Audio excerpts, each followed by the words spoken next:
আসসালামু আলাইকুম, সবাই কেমন আছেন? আশা করি ভালো আছেন। আমিও ভালো আছি। যে আপনাদের মাঝে ছাদের একটা ভিডিও নিয়ে আসলাম।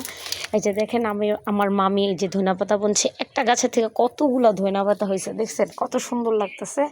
আর সাথে আছে এই যে দেখেন, এই যে লাল ডাব, এই যে মানে নারকেল গাছের লালটা অনেক মিষ্টি হয়। এই যে আর সবুজটা তো একটা মিষ্টি হয় না, লাল ডাবটা অনেক মিষ্টি হয়। এই যে দেখেন কত পরিমাণে হয়েছে, কত পরিমাণে ডাব হয়েছে। আর এই ছাদের থেকে হাত দা পারানো যায়, গাছে আর উঠতে হয় না এত কষ্ট করে। আর হয়েছে এই যে হয়েছে এর লাগে যে চালতা গাছ, চালতা অনেক পরিমাণে হয়েছে। এই যে দেখেন কত পরিমাণে চালতা হয়েছে, কত সুন্দর লাগতেছে।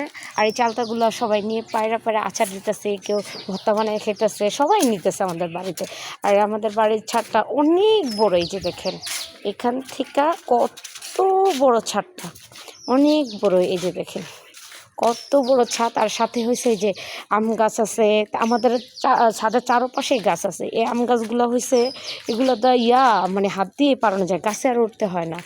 আর এই যে হয়েছে ভিউ, চারপাশের গ্রামের প্রকৃতিটা অনেক সুন্দর। আর ওই যে দেখেন ক্ষেত, ধান ক্ষেতগুলো, ওগুলো পরিষ্কার করা হইতেছে, ওগুলো ধান বোনা হবে। আর হয়েছে এই যে আমাদের বাড়ি, এই যে দেখেন চারপাশে বললাম না আমাদের আম গাছ।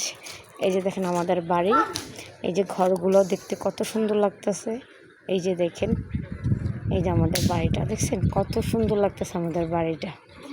এই যে আমার একটা মাত্র ভাসতে এই যে রুমে ঢুকতেছে।